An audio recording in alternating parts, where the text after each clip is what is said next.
Assalamualaikum warahmatullahi wabarakatuh. Kami dari Institut Pendidikan Tapanuli Selatan, Kota Padang Sidimpuan, akan memaparkan hasil analisis klausa yang beranggotakan 4 orang. Yang pertama, Enda Puspitasari Sihombing dengan MPM 17070005. Yang kedua, Hasrin Ritonga dengan MPM 17070008. Yang ketiga, Irma Rambe dengan MPM 17070001. Yang keempat, Irna Wati Dewi dengan MPM 17070015. Namun sebelum kita lanjut ke pembahasan, di sini kami sangat berharap kepada teman-teman agar terus dukung kami dengan cara like, komen, subscribe, dan share ya, agar kami akan lebih bersemangat lagi untuk menjelaskan hasil dari analisis klausa yang berbentuk PowerPoint. Nah, langsung saja kita masuk ke pembahasannya. Bab 1. Pendahuluan. Latar belakang. Kalimat merupakan sebuah struktur gramatik yang memiliki pengertian luas. Pada hakikatnya, kalimat adalah gabungan dari struktur yang paling luas dengan memiliki unsur-unsur seperti subjek, predikat, objek, dan keterangan. Selain itu, kalimat juga dapat diartikan sebagai sebuah ujaran mengenai suatu hal yang sesuai dengan konteks tertentu. Oleh karena itu, muncullah pengertian yang mengatakan bahwa kalimat merupakan sesuatu yang ditimbulkan karena adanya kesenyapan awal dan akhir. Dapat pula dikatakan inti dari kalimat merupakan nada atau intonasi yang dikandungnya. Kalimat dapat terbentuk dari kata frase dan klausa. Meski demikian, tidak semua kalimat bentukan merupakan kalimat yang utuh. Hanya kalimat yang mengandung klausa saja yang dapat dikatakan kalimat yang utuh. Hal yang umum terdapat pada bentukan kalimat ada dua. Yang pertama, intonasi atau kesenyapan awal dan akhir. Yang kedua adalah sebagian besar kalimat terdiri dari klausa. Inti dari klausa adalah predikat. Oleh karenanya, keterpautan klausa dengan kalimat erat sekali hubungannya. Klausa memiliki berbagai macam jenis karena berbagai unsur yang membentuknya. Pembagian klausa ini digolongkan menjadi 3 kriteria, yaitu pembagian klausa berdasarkan struktur internya, pembagian klausa berdasarkan ada tidaknya kata negatif yang menegatifkan predikat, dan pembagian klausa berdasarkan kategori frase yang menduduki fungsi predikat. B. Rumusan masalah. Yang pertama, apa pengertian dari klausa? Yang kedua, apa sajakah hasil klasifikasi dari jenis-jenis klausa? Yang ketiga, apa klasifikasi dari analisis klausa? Yang keempat, apa makna dan unsur-unsur klausa? C. Tujuan masalah. Yang pertama, untuk mengetahui pengertian dari klausa. Yang kedua, untuk mengetahui klasifikasi dari jenis-jenis klausa. Yang ketiga, untuk mengetahui klasifikasi dari analisis klausa. Yang keempat, untuk mengetahui makna dan unsur-unsur klausa. D. Manfaat.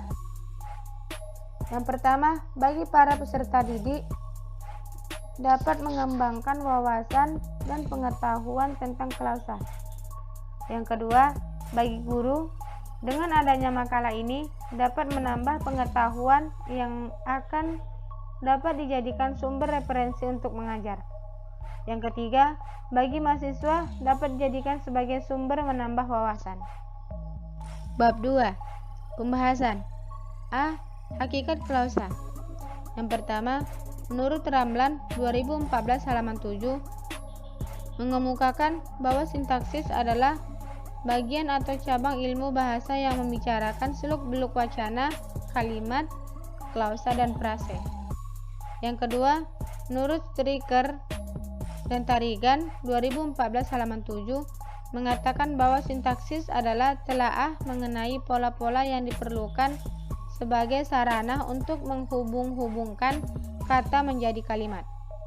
Yang ketiga, menurut Mulyono 2014 halaman 7, sintaksis adalah studi kaidah kombinasi kata menjadi satuan yang lebih besar, yakni frase, klausa, dan kalimat. Menurut beberapa pendapat ahli di atas disimpulkan bahwa pengertian klausa adalah bagian atau cabang ilmu bahasa yang membicarakan seluk-beluk wacana, kalimat, klausa, dan frase. B. Kategori klausa. Menurut Supriyadi 2014 halaman 25, klausa dapat dikategorikan berdasarkan 3 hal, yaitu yang pertama, berdasarkan unsur-unsur fungsinya. Yang kedua, berdasarkan kategori kata atau frase yang menjadi unsurnya. Yang ketiga, berdasarkan makna unsur-unsurnya. 1.1 Kategori klausa berdasarkan unsur-unsur fungsinya menurut Supriyadi 2014 halaman 25. Yang pertama, S dan P.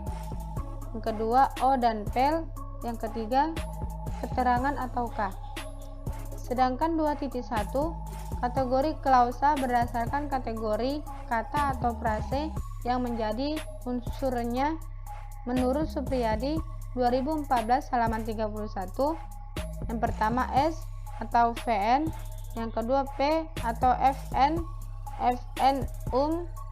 atau VN atau VV. Yang ketiga, PEL atau VN. Yang keempat, K atau VKAT, VREVET, VN, VV. Sedangkan 3.1 Kategori klausa berdasarkan makna dan unsur-unsurnya menurut Supriyadi 2014 halaman 36. Yang pertama, makna atau P, makna atau S, makna atau O1, makna atau O2, makna atau K, keterangan. Bab 3. Penutup. Kesimpulan, pengertian klausa adalah cabang ilmu bahasa yang membicarakan seluk-beluk wacana, kalimat, klausa, dan frase. Menurut Supriyadi 2014 halaman 25, klausa dapat dikategorikan berdasarkan 3 hal, yaitu berdasarkan unsur-unsur fungsinya, berdasarkan kategori kata atau frase yang menjadi unsurnya, berdasarkan makna dan unsur-unsurnya. B. Saran. Kami menyadari dalam penyusunan makalah ini masih terdapat banyak kekurangan. Oleh karena itu, kami menyarankan kepada pembaca agar melakukan penelitian yang lebih luas demi pengembangan dan perbaikan makalah ini ke depannya. Kami juga berharap makalah ini dapat bermanfaat bagi kita semua dan semoga bisa menambah wawasan pembaca. Daftar pustaka.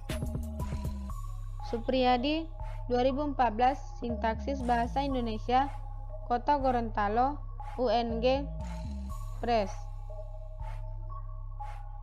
The Masyuri 2016 Makalah Klausa Lengkap Bahasa Indonesia, The Masyuri,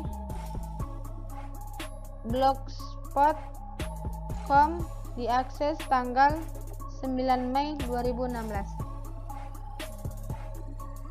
Mungkin hanya sekian yang bisa kami paparkan, lebih dan kurang kami mohon maaf. Akhirul kalam, assalamualaikum warahmatullahi wabarakatuh.